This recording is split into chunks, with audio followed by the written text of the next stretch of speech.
Hansadutta started going off the rails like almost immediately, you know. But he was having sex with at least a half a dozen women, according to his followers who told me what was going on, you know. But he was taking drugs. He was taking Percodon, and he got disciples to go out and get Percodon for him. So he was really like losing his mind because of all these drugs he was taking. You know, Percodon is a very heavy-duty drug. It's like an elephant tranquilizer, you know. It's very powerful. Plus he was drinking, you know, alcohol on top of all that. But, you know, what he really wanted to do was make Berkeley into a criminal organization. He had people buying and selling drugs, you know, buying and selling guns, and he kicked all the Prabhupada devotees out. Just all of them had to go, you know. Kicked all the Prabhupada devotees, and he brought in a bunch of criminals. You know, people would get out of jail and they would go join the Berkeley Temple because they heard, you know, that the criminals were welcome there, and they were.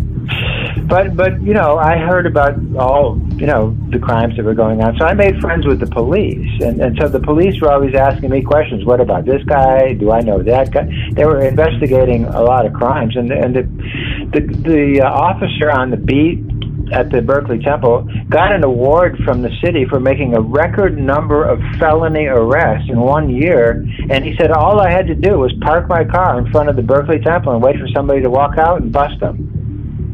You know, yeah, so Hansadutta, you know, he had a criminal thing, and that really frightened all the Prabhupada devotees. The Prabhupada devotees didn't come near that place. They didn't visit. They didn't go to the Sunday feast because they were afraid. They were afraid they would get beat up or killed or who knows what. So he really was a gangster, you know. But his farm got raided. The police came and raided the temple, raided the farm and everything because he was, you know, stealing credit cards. And, you know, so the police came in and they saw somebody wearing a sweater and they says, oh, this sweater was purchased on this credit card. You know, the temple was full of stuff that was purchased from stolen credit cards. And they went out to the farm, and Hansadutta had guns up there. He had a machine gun in his car, you know. And that was in all the newspapers all over the United States. You know, Guru, you know, machine gun guru. It was a huge story. So all the GBC knew that Hansadutta was, you know, doing all this criminal stuff. I mean, it was known to the public, even. You know what I mean? Well, Hansadutta lives, you know, north of Berkeley. So Hansadutta, they gave him a little cottage there on that trailer park, and that's where he still lives even today.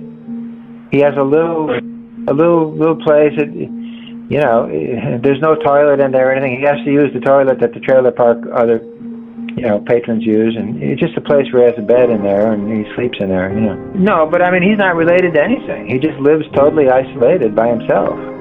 I mean, even Lakshmi, the woman, doesn't live with him anymore. They separated a long time ago. He's out of the picture, and plus he's not in good health. You know, I've seen him at the Berkeley Temple a couple times, and he looks pretty out of it. You know, he's got a Tibetan hat on. He's got a Tibetan cane with a bell on it, and you know, he's got a real long beard. He looks really straight, but he has a lot of health problems and things like that. But anyway, yeah, the bottom line is he's no longer really a relevant person. He's fizzling out, you know.